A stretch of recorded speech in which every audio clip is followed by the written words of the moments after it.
السلام علیکم فرینڈ، کیسے ہیں آپ؟ میں ہوں تنزیل اور آپ دیکھ رہے ہیں میرا یوٹیوب چینل تنزیل ہربل ٹی وی۔ تو دوستو، آج کا جو ہمارا عنوان ہے وہ ہے نظر کی کمزوری۔ جی ہاں، یہ نظر کی کمزوری کیوں ہوتی ہے، اس کے اسباب کیا ہیں اور اس کے وجوہات اور علاج۔ نظر کی کمزوری، وجوہات اور علاج، یہ سب کچھ ہم آپ کو بتائیں گے، لیکن اس سے پہلے اگر آپ لوگوں نے میرے چینل کو ابھی تک سبسکرائب نہیں کیا تو جلدی سے میرے چینل کو سبسکرائب کر لیں اور ساتھ میں گھنٹی کے بٹن کو پریس کر دیں تاکہ آگے جتنی ویڈیو وغیرہ ڈالوں وہ آپ لوگوں تک بر وقت پہنچ جائے۔ تو دوستو چلتے ہیں، سب سے پہلے نظر کمزور کیوں ہوتے ہیں۔ نظر کی مختلف وجوہات ہوتی ہیں، مثلا بڑھاپا، چوٹ آ جانا، شوگر کی بیماری وغیرہ، لیکن 40 سال کی عمر سے پہلے سب سے زیادہ لوگوں کی کمزوری کی بنیادی وجہ آنکھ کی صحت ہے۔ آنکھ کی صحت میں تناؤ کا پایا جانا ہے۔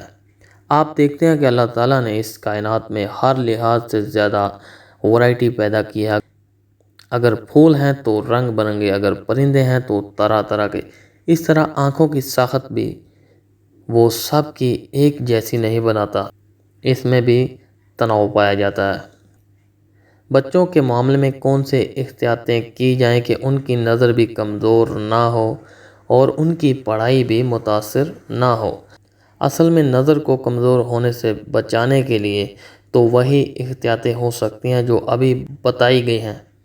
ان حالات سے بچوں کو بچایا جائے جن سے نظر کمزور ہو جانے کا خدشہ زیادہ ہو سکتا ہے، مثلا کمپیوٹر چلانے، گیمیں کھیلنے اور کارٹون فلمیں دیکھنے پر غیر متوازن وقت صرف نہیں ہونا چاہیے، اور جب بچے یہ کام کریں تو اس بات سختی سے اہتمام کیا جائے کہ وہ یہ کام وقفوں سے کریں۔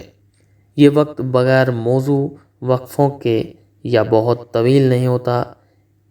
اسی ویب سائٹ یا کمپیوٹر کے استعمال کے دوران ضروری احتیاطوں کا مضمون موجود ہے، اس کا مطالعہ کریں۔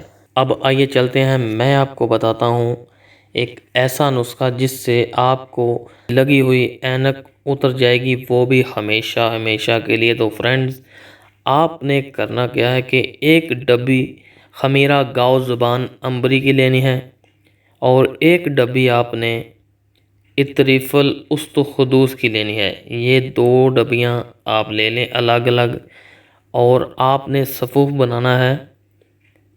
1 پاؤ یعنی کہ 250 گرام مغز بادام دیسی، یہ آپ مغز بادام گل بندی کا لے سکتے ہیں، اور 50 گرام سونف لے لیں، یہ بھی بہت طاقت دیتے ہیں آنکھوں کو۔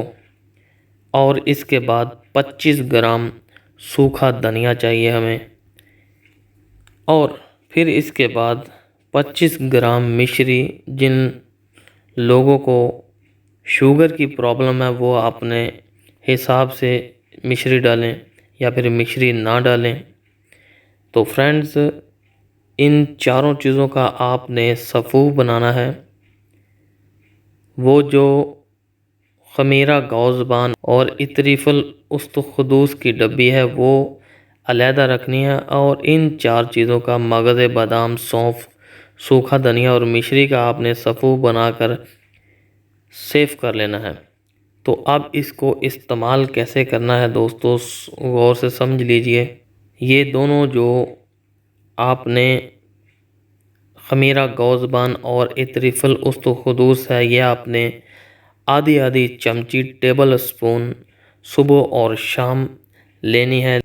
یہ جو آپ نے صفوف بنایا ہے، اس کو آپ نے شام کو کھانا کھانے کے آدھا گھنٹہ بعد 2 چمچ آپ نے دودھ کے ساتھ یا پھر آپ پانی کے ساتھ لے سکتے ہیں۔